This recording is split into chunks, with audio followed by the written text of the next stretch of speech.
conférence de presse de Pauvres Créatures en compagnie de l'actrice et la productrice Emma Stone. Emma Stone qui est avec nous tout de suite. Ce film a été récompensé par le Lion d'Or du Festival de Venise qui sort au cinéma en France le 17 janvier. Emma, thank you so much for being here with us today. This was the second time that you worked together with Yorgos. How did it compare to the first time? What were the main differences for you? This was actually our third time. We made a short film in between, but I think the difference was that we knew each other so much better, obviously. He told me about this story and this idea right after we finished The Favorite, which was in 2017, and we made this at the end of 2021. So we had many years to kind of talk about all the aspects of the production of this, and we had by then been friends for many years, and so yeah, it was great. What do you like most about working with Yorgos? What's he like as a director? He's very, I think we just get along, we understand each other, we don't need to talk too much about things. He doesn't like to intellectualize, which is wonderful, because I don't really either. It's very practical. It's, you know, whether it's the physicality or, you know, just certain beats and trying different things. He's open to experimentation, and also the material that he's drawn to, I really, really respond to. So, yeah, that's just great. We really just kind of get along. Tell us a bit about the rehearsal process, because that seems like that was a really fascinating part of this.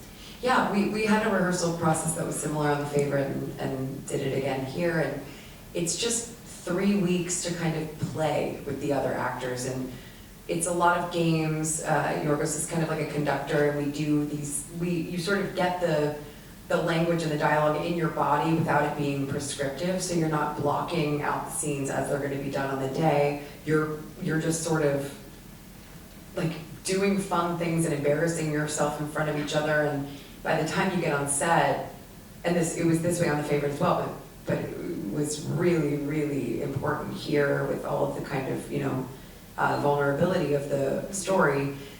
You feel truly like a theater company. Like everybody sort of knows each other. They all know how Yorgos is. They all, you know, we all feel really comfortable and intimate with each other. So it was, yeah, I love that part of the process. And fun, I bet. Really fun. Bonjour, Sabine Mulderville. Hello. So I would like to know, how did you work with the intimacy coordinator, you know, and with the director to prepare the sex scenes? As in France, it's really a new job for us. So if you can tell us. Yes, I feel so stupid because, like I said, I knew Yorgos so well, I felt so comfortable with the actors, I felt fine, and I was like, I don't think I'll need this, you know, it's fine, we're going to choreograph these scenes, it's very clinical when it comes to sex scenes, like it's, you know, it's very planned out. And Yorgos said to me, no, absolutely, of course we're having an intimacy coordinator, and this woman, Elle, is incredible. And I met her, and I was like, how did I ever think that we didn't need Elle?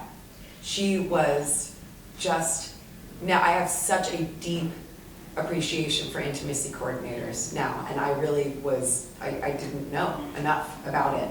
And she was, first of all, she keeps the set extremely comfortable and very intimate, obviously, intimacy, but she also helps to choreograph these things and make it look more realistic when it's not actually happening, and to sort of, you know, she just makes the environment so much better for her being there. And yeah, no, it was wonderful. She was amazing, and it was, I completely understand now why it is such an imperative and important job. Thanks. Voilà, juste ici, there's another question here. Hi. What do you envy the most from Bella? That total freedom to live whenever she wants, her intellectual curiosity, or sexual freedom? I would say what I envy the most, which is also what I'm most inspired by in Bella, is her extreme hunger for life. And I think she lives in a space that finds everything fascinating. You know, she finds every aspect of life fascinating because she is in love with being alive. And so that I find very inspiring, and I wish I could live like that more often, that whether it's an amazing experience or a really difficult one, they hold the same weight because that's life and that's interesting, and it all leads to more evolution in you, and it all leads to more growth, and that nothing really has judgment on it for her, you know, like this is really a bad thing to be experiencing. She just finds it all so interesting. So yeah, I would say that. How did you do that in your head, like keep all the different stages in place? Like, tell us a bit about the background. Tony's script had, you know, Tony's script was brilliant, so really the dialogue and the way that her language develops was very much there, and so that was something to sort of like work with and try as we went on. But Yorgos and I did quite a bit of working on the physicality, and we ended up staging it out, stages 1 through 5, just so we had a sort of touchstone of different parts of her growth in case of shooting out of order, which we only really shot out of order in the very beginning of shooting, and then it was more chronological. But it was a lot of experimentation because, you know, even with the sort of conceit that she is a woman with a baby's brain, or that she is a baby, she also isn't, because she's fully grown in a healthy body. She's not forming her bones and her muscles and all of the, and so her coordination is very different than I think it would be. So we felt like a more kind of robotic or staccato movement was more interesting than, and same with facial expressions, you know, like instead of being like a baby, you know, all the time, it was more interesting to sort of have her be in a different space of her own kind of creation and invention. And so a lot of that was truly day to day and take to take, just trying things and then trusting that Blackfish, our editor, would help to put it together. Yeah, exactly. Ok, qui a le microphone? Voilà, juste ici. Merci. Hello, my name is Antia from Notre Cinema. And so my question is, do you consider the movie as feminist, as, I mean, it is a leading female character that emancipates herself from the men surrounding her and who tries to imprison her. And the end for me seems like a powerful vengeance against patriarchy embodied by Victoria's husband. So do you find it feminist? I find it feminist. Me too. You just gave a great answer. I mean, that was awesome. So why do you consider it feminist? I mean, Everything you just said. Nothing else. No, I mean, that was beautifully said. Well, was that part of the appeal for you? Why you wanted to make the movie? That feminist bent, if you want to call it that? Yeah, I mean, I think it's baked in. It's baked in that she, because of her level of agency and questioning the world and curiosity, I think that that's inherently feminist. And then I think that I also just fell so in love with her as a person, like as a being, that I just wanted to live in her shoes, or try to live up to her shoes for a while. But yeah, absolutely. I mean, that was perfect description. Alors, le microphone juste au fond. Hello, my name is Natalie Chica. I work for many local newspaper. How did you embody Bella, and how does she move, walk, and change the way she stands? The way she stands? Because she's more and more not like Erect. Yeah. Yeah. Interesting. Again, it was just experimentation. It was a lot of play and invention. You know, we were just sort of making it up because it's not based on a true story, so I didn't have to do an impression of anybody. Yeah, it was just sort of seeing what worked as we went along. I wish I had a more exciting answer for you, but it was just trying things. Talking about play, the dance scene with Mark Ruffalo is Yeah. so incredible. What about that in particular? Like, how did you guys go about coming up with that? That was one of the only things we properly rehearsed because we needed to with the choreography. And Constanza, who was our choreographer on The Favorite, in the scene between Rachel Weisz and Joe Altman where they're dancing, she runs a company in Berlin. She came in and brought dancers with her, and we started this sort of, great exploratory kind of thing where it was, how would Bella dance? How would she hold herself at this time period? Where is Duncan's jealousy? It was very much a scene, Even though it's a dance, it says a lot about their dynamic, their current dynamic, and her kind of freedom and his trying to sort of grab her and pull her into him, and her power over him in those moments, and the struggle of it.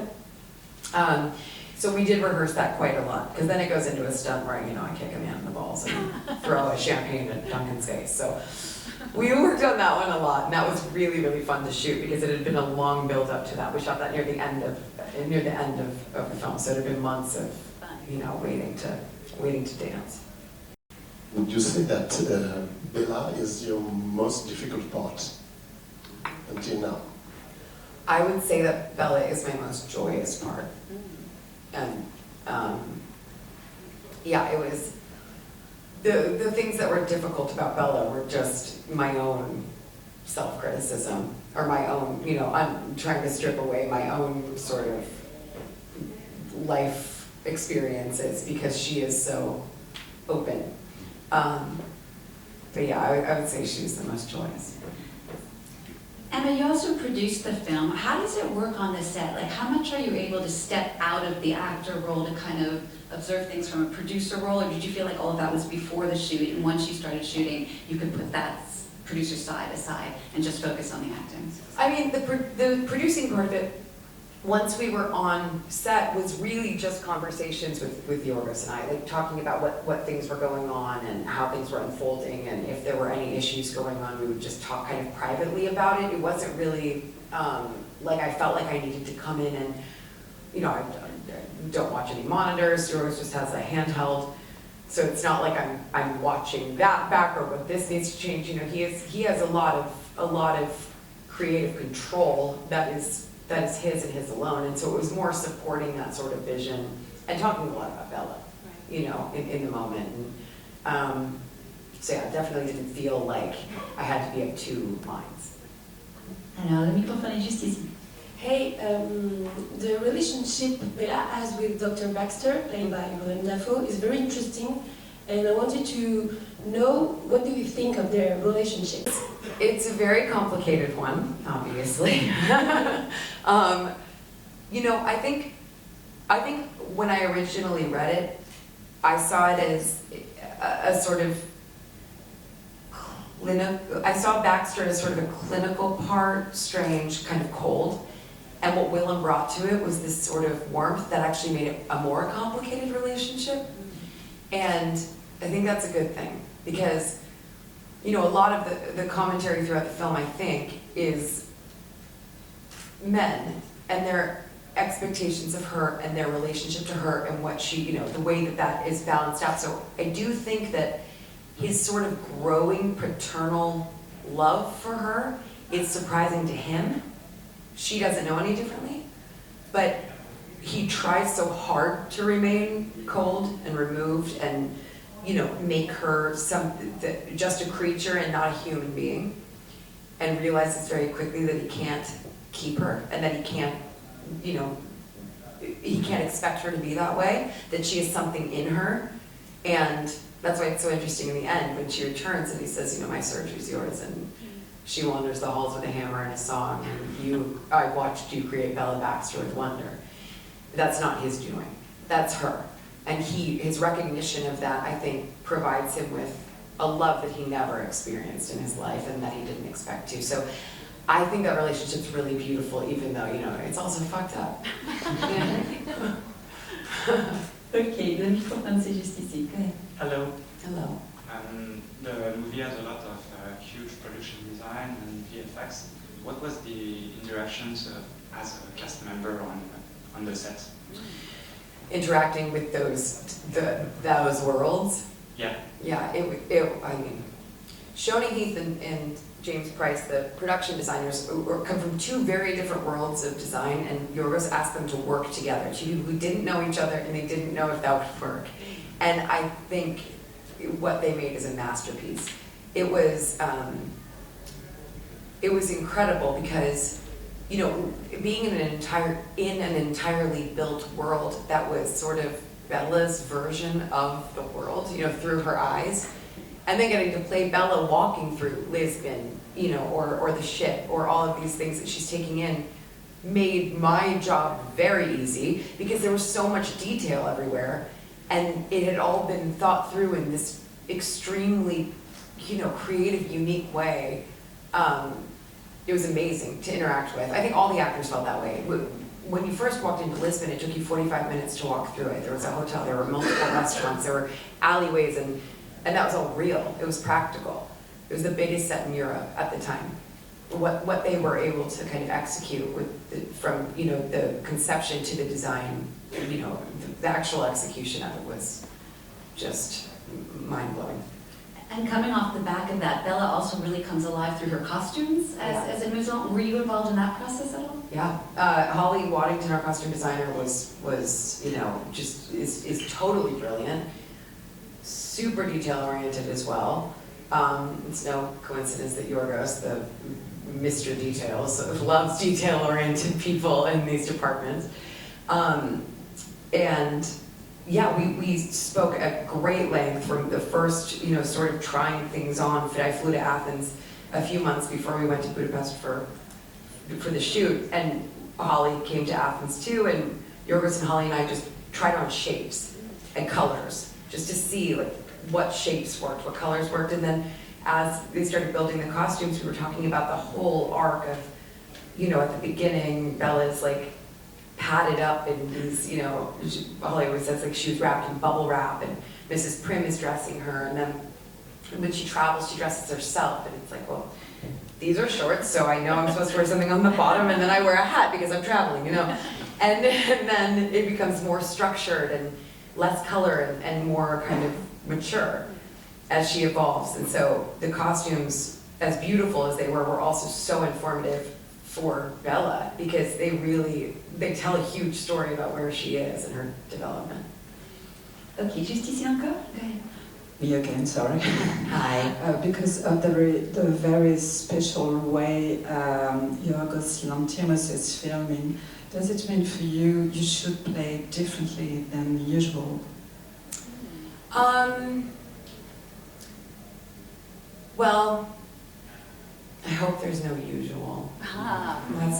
That's my fault if it feels like there's a usual. Yeah, no, I think everything that you make is different, hopefully, if you're doing your job correctly. And yeah, so it just felt like this was the world. This was the, you know, these were the visuals and the aspects of her story and this story we were telling. So yeah, I don't know that it feels different per se any more than it usually should. On a juste le temps pour une dernière question. Just one last question here. Hi, Emma. I'm Laura.